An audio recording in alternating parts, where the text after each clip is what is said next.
तो अगला है ऑब्जेक्ट क्या होता है, क्लास क्या होता है और इनके फीचर्स और कुछ इनमें डिफरेंस। तो देखो अगर ऑब्जेक्ट की बात करते हैं तो ऑब्जेक्ट एक यूनिक एंटिटी और आइडेंटिटी है जो कि it can consist of its own.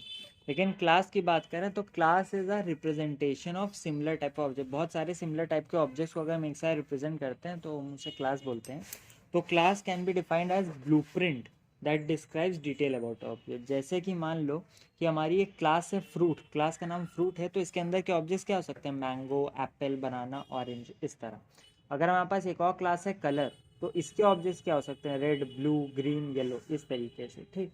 उसके बाद अब इसमें डिफरेंस क्या क्या होता है, तो ऑब्जेक्ट एक इंस्टेंस होता है क्लास का। लेकिन क्लास क्या होता है कि बहुत सारे सिमिलर टाइप से ऑब्जेक्ट को जब हम एक साथ क्रिएट कर लेते हैं तो वो क्लास के अंदर मतलब ब्लूप्रिंट है। उसके बाद ऑब्जेक्ट रियल वर्ल्ड और यूनिक एंटिटी आइडेंटिटी है जिसको हम एक साथ रख सकते हैं। क्लास में क्या है, जब सिमिलर टाइप ऑफ ऑब्जेक्ट्स को हम एक साथ ले आते हैं तो वह एक क्लास बन जाता है। तो इसीलिए ऑब्जेक्ट फिजिकल एंटिटी है, जबकि क्लास एक मतलब एब्स्ट्रैक्शन लॉजिकल एंटिटी है जो कि सिर्फ एब्स्ट्रैक्शन के डेटा एब्स्ट्रैक्शन वाली जो चीज़ है उसके लिए काम आती है, ठीक।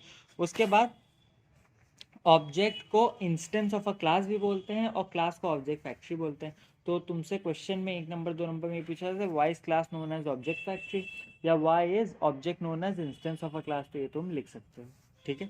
तो ये दोनों चीज़ें क्लियर हो गई इसके बारे में।